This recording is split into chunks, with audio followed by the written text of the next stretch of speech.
ကျွန်တော်တို့စီမှာမျှော်လင့်ချက်ဆိုလို့ကြော်စာဝင်းတယောက်ပဲရှိတော့ပါတယ်ကြော်စာဝင်းရဲ့ပွဲကလည်း20ရက်နေ့မှလာမှဖြစ်ပါတယ်မင်္ဂလာပါ Five ဘာမစ်ကနေကြိုဆိုပါတယ်အားလုံးသိတဲ့အတိုင်းပဲကျွန်တော်တို့မြန်မာနိုင်ငံကစားသမားတော်တော်များများစုက1 Championship မှာအရှုံးအနေနဲ့ကြုံတွေ့နေရတဲ့တော်တော်လေးကိုများနေပါပြီဒီထဲမှာမျှော်လင့်လို့ရတဲ့ကစားသမားဆိုလို့ကြော်စာဝင်းတယောက်ပဲကြံပါတော့တယ်ကြော်စာဝင်းဆိုတဲ့ကစားသမားကအဖက်ဖက်ကနေပြီးတော့ယခုချိန်မှာဆိုရင်ပြည့်စုံနေပြီလည်းပဲဖြစ်ပါတယ်သူ့ရဲ့ background မှာဆိုလို့ရှိရင် favorite ချင်းတစ်ခုလုံးရှိပါတယ်အခုမှဆိုလို့ရှိရင်အများကြီးတွေ့မြင်လာရပါတယ်ထိုင်းကစားသမားတွေနဲ့ကျွန်တော်မြန်မာကစားသမားတွေရှင်းလာခဲ့လို့ရှိရင်အများစုကထိုင်းကစားသမားတွေနိုင်သွားတာပဲများပါတယ်လောဝကြီးကိုအမှတ်ပေးစနစ်ထိကိုရောက်မခံပဲနဲ့ထိုးမှသာမြန်မာကစားသမားတွေကနိုင်မဲ့ပုံစံမျိုးပေါက်ပါတယ်ပြီးခဲ့တဲ့73နှစ်ပွဲစဉ်မှာဆိုလို့ရှိရင်မြန်မာကစားသမားထုံးမင်းအောင်ထုံးမင်းနိုင်နဲ့ရဲရဲနောင်တို့၃ယောက်ပါဝင်ရှင်ပြိုင်ခဲ့တဲ့နေရာမှာမြန်မာကစားသမားတစ်ယောက်ပဲနိုင်ပါတယ်ထုံးမင်းအောင်ရဲ့ပွဲဆိုလို့ရှိရင်တော်တော်လေးကိုရုပ်ပေါက်ပါတယ်ထုံးမင်းအောင်ကတော့နိုင်သိန်းရဲ့သားနဲ့မနိုင်သွားတဲ့အနေအထားမျိုးပဲဖြစ်ပါတယ်ရဲရဲနောင်ကဆိုလို့ရှိရင်လည်းတစ်ဖက်က Thai Fighter ကိုမျိုးလုံးနှိုင်းမိတယ်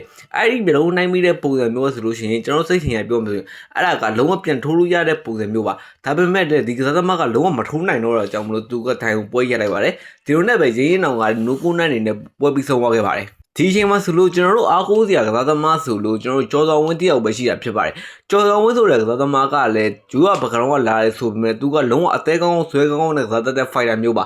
ါမြန်မာနိုင်ငံကဝေတန်းကြီးကစားသမားတွေနဲ့ရှင်ထိုးခဲ့ဘူးတဲ့ပုံစံမျိုးတွေထိပါရှိနေတဲ့အကြောင်းမလို့ကြော်တော်ဝင်းကအများကြီးယုံကြည်လို့ရတဲ့ကစားသမားပြီးတော့ကျွန်တော်မွေထိုင်းမှာဆိုလို့ရှိရင်လည်းတော်တော်လေးကိုကောင်းတဲ့အနေအထားတစ်ခုကိုကြောင်းနေပါပြီမွေထိုင်းဒီစနစ်အောက်မှာသူကနှစ်ပွဲထိုးပြီးတော့နှစ်ပွဲစလုံးကိုအလဲထိုးနဲ့ကိုအနိုင်ရရှိထားတဲ့ကစားသမားဖြစ်တာကြောင့်မလို့ဒီကစားသမားအပေါ်ယုံကြည်မှုအများကြီးထားနေမိတယ်ကျွန်တော်တို့အတွက်ကတော့မှားမယ်မထင်ပါဘူးကျော်တော်ဝင်းရဲ့ပွဲကတော့လုံးဝပွဲကောင်းမှဖြစ်ပါတယ်20ရက်နေမှာတကယ်ကိုကောင်းပါတယ်ဆိုတော့တွဲဆိုင်အများကြီးချမှာကျော်တော်ဝင်းကပါဝင်ရှင်ပြိုင်ရမှာဖြစ်ပါတယ်သူနဲ့ရှင်ပြိုင်ရမယ့်ပြိုင်ဘက်ကလည်းပေါ်တတိပြိုင်ဘက်တော့မဟုတ်ဘူးမြန်မာ2ရက်ကိုအနိုင်ယူပြထားတဲ့တိတ်တိကျပဲဖြစ်ပါတယ်ကျော်တော်ဝင်းကဒီပွဲမှာရှင်ပြိုင်မှုအတွက်ကိုသူ့ရဲ့ပေါင်ချိန်တွေကလည်းတော်တော်လေးကိုချထားတဲ့အနေအထားတစ်ခုရှိပါတယ်မူဂါစီရိုနဲ့ရှင်ပြိုင်ခင်တော့ဆိုလို့ရှိရင်သူ့အနေနဲ့ကဘန်ဒဝိတ်တန်းမှာရှင်ပြိုင်ခဲ့တာဖြစ်ပြီးတော့ယခုချိန်မှာလိမ့်နေကြတဲ့တောရုပ်ရှင်ပြိုင်မှာက flyweight တန်းဖြစ်တာကြောင့်မလို့သူ့အနေနဲ့ဝိတ်ချရတဲ့အပိုင်းမှာအခက်အခဲတွေတော့ရှိနိုင်ပါသေးတယ်ယခုချိန်မှာသူ့ရဲ့ body တိစောက်ပုံကိုတောရုပ်ကြည့်ရှုကြည့်မယ်ဆိုလို့ရှိရင်ကျော်တော်ဝင်းအနေနဲ့ကလုံးဝ flyweight တန်းအဆင့်လောက်ထိရောက်အောင်သူ့အနေနဲ့လုံးဝချထားနိုင်ခဲ့ပြီသူ့အနေနဲ့ဝိတ်ချအခက်အခဲတွေရှိခဲ့တယ်ဆိုပေမဲ့လည်းဒီပွဲစဉ်အတွက်သူအကောင်းဆုံးပြင်ဆင်ထားပါတယ်သူ့ရဲ့လေ့ကျင့်ခန်းတွေကိုလည်းအစင်မပြတ်လှုပ်ဆောင်နေပြီးတော့ဒီပွဲပေါ်မှာသူကအလုံးဝကြီးကို focus ထားပြီးတော့ပြင်ဆင်နေတာကိုတွေ့ရမှာဖြစ်ပါတယ်ဂျားထဲမှာလည်းမူဂါစီရိုနဲ့ပွဲပြီးတဲ့နောက်မှာကျော်တော်ဝင်းနေနဲ့တလာပိုင်းကပွဲထိုးတယ်ဒါပေမဲ့3လပိုင်းမှာပွဲပြန်လက်ခံခဲ့တာကြောင့်မလို့ကျော်တော်ဝင်းရဲ့နားချိန်ကအမှန်တိုင်းပြောမှဆိုရင်ဘယ်လောက်မှမရှိဘူး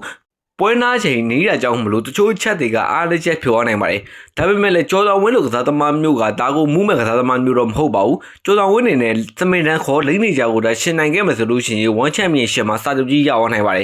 သူတို့နှစ်ယောက်မှာဘာကမျှော်လင့်ချက်ရှိလဲဆိုလို့ရှိရင်တယောက်ကိုတယောက်နိုင်သွားတဲ့ fighter က1 Championship မှာစာချုပ်ရောက်ဖို့အလားအလာများနေတဲ့ fighter နှစ်ယောက်ပဲဖြစ်ပါတယ်အားလုံးသိတဲ့အတိုင်းပဲကျော်တော်ဝင်းကိုဆိုလို့ရှိရင်ကျွန်တော်တို့ Y2K ကအနီးကပ်ကြည့်ရှုပြီးတော့လေ့ကျင့်ပေးနေတဲ့ပုံစံမျိုးကိုကျွန်တော်တို့ social media တွေပေါ်မှာခဏခဏမြင်တွေ့နေရပါတယ်ကျော်တော်ဝင်းရဲ့လက်ရှိပုံစံရဆိုလို့ရှိရင်တော်တော်လေးကိုအားရဖို့ကောင်းပါတယ်ကေသစ်တွေပါလေချိန်ထားတယ်ကျော်တော်ဝင်းရဲ့လက်ဒီတွဲလုံးတွေကဆိုလို့ရှိရင်တော်တော်လေးကိုမြန်တဲ့အနေအထားရောက်ရှိနေပြီဖြစ်ပါတယ်သူ့အနေနဲ့ဝိတ်ချတဲ့ပုံမှာသူ့အနေနဲ့အားတွေကရုပ်ရုပ်သွားမလားဆိုပြီးတော့ကျွန်တော်အနေနဲ့ထင်မြင်မိတယ်ဆိုပေမဲ့ကျော်တော်ဝင်းရဲ့မာကုံကယုံကြည်လို့ရနေပါသေးတယ်ကျွန်တော်ကြည့်ရတဲ့လောက်ဆိုလို့ရှိရင်လိမ့်နေကြကမာကုံအားဖြင့်ကျော်တော်ဝင်းကိုမမီလောက်ဘူးလို့ကျွန်တော်အနေနဲ့ထင်မြင်မိပါတယ်သူတို့နှစ်ယောက်ရဲ့လက်တီထိုးတဲ့ပုံကိုသွားကြည့်မယ်ဆိုလို့ရှိရင်ကျော်တော်ဝင်းကလုံးဝတွက်တယ်တွက်ပြီးတော့အားပါတဲ့ပုံစံမျိုးကိုသွားပါတယ်ဒါပေမဲ့ဆမင်နန်ကကြတော့လက်တီထိုးတဲ့ဘိုင်းမှာဆိုလို့ရှိရင်တော်တော်လေးကိုနှေးတဲ့အထက်ပါပါတယ်ပြီးတော့သူ့ကိုတစ်ဖက် fighter က pressure လုံးဝပေးလိုက်ပြီဆိုလို့ရှိရင်သူ့အနေနဲ့လုံးဝပြသွားတတ်ပါတယ်ဒါပေမဲ့သူကမွေထိုင်းနီးစနစ်ပိုင်းမှာတော့တော်တော်လေးကိုအားကောင်းတဲ့ fighter ဖြစ်တာကြောင့်မလို့အဆုံးထိကိုဆွဲပြီးတော့ထိုးရမယ့်ပုံစံမျိုးပဲရှိပါတယ်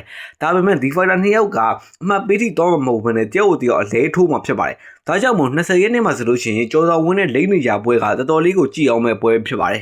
ဒီပွဲစဉ်မှာဆိုလို့ရှိရင်နာဘေးအန်နဲ့ရဲ့ဘတ်တဝိတ်တန်းချန်ပီယံကာဝယ်ပွဲရှိတယ်လို့မျိုးပဲကျွန်တော်တို့နောင်ကဆိုလို့ရှိရင်လည်း flyweight တန်းရဲ့ချန်ပီယံကပတ်ကိုလူရမယ့်အခွင့်အရေးရရှိလို့နေတာဖြစ်ပါတယ်ဒါကြောင့်မို့20ရက်နေ့ပွဲကဆိုလို့ရှိရင်တော်တော်လေးကိုကြည်ကောင်းမဲ့ပွဲမျိုးမှာကျော်တော်ဝင်းနေနဲ့ပွဲထုတ်ခွင့်ရတာဖြစ်ပါတယ်ဒါကြောင့်မို့သူတို့နှစ်ယောက်တည်းကတယောက်ကဆိုလို့ရှိရင်စာချုပ်ကြီးကိုရဝနိုင်တဲ့ fighter မျိုးတွေပဲဖြစ်ပါတယ် မြန်မာနိုင်ငံက fighter တွေအနေနဲ့အရှုံးနေနဲ့ရင်ဆိုင်နေရချိန်မှာကျွန်တော်တို့ရဲ့မျှော်လင့်ချက်အနေနဲ့ကျော်ဆောင်ဝင်းတယောက်ရှိလို့နေပါသေးတယ်။ကျော်ဆောင်ဝင်းရဲ့လက်သီးပိုင်းကိုလည်းယုံတယ်။ကျော်ဆောင်ဝင်းရဲ့အမြန်နှုံးကိုလည်းယုံတယ်။ကျော်ဆောင်ဝင်းရဲ့မာကုံကိုလည်းယုံတာကြောင့်မလို့ဒီပွဲစဉ်မှာကျော်ဆောင်ဝင်းကိုလုံးဝယုံကြည်လို့ရပါတယ်။ဒီပွဲစဉ်မှာဆိုလို့ရှိရင်ကျော်ဆောင်ဝင်းကစမင်နဲ့ခေါ်လိမ့်နေကြကိုအများကြီးတက်လုံကောင်းနဲ့ထိုးနိုင်မှာဆိုတာကျွန်တော်တို့အနေနဲ့သိနေပါတယ်။ဒါကြောင့်မို့ဒီပွဲစဉ်မှာကျော်ဆောင်ဝင်းနိုင်ခဲ့မှာဆိုလို့ရှိရင်ကျွန်တော်တို့မြန်မာနိုင်ငံသားတွေအရှုံးနေရင်ဆိုင်နေရချိန်မှာကျော်ဆောင်ဝင်းနိုင်သွားတဲ့အတွက်ကြောင့်မလို့ကျွန်တော်တို့အများကြီးအောက်ပွဲခံလို့ရတဲ့အနေအထားမျိုးပဲဖြစ်ပါတယ်ကျွန်တော်ရဲ့ channel လေးကိုလည်း like share subscribe လေးနေပြီးတော့အားပေးခဲ့လို့ရပါတယ်ကျေးဇူးအများကြီးတင်ပါတယ်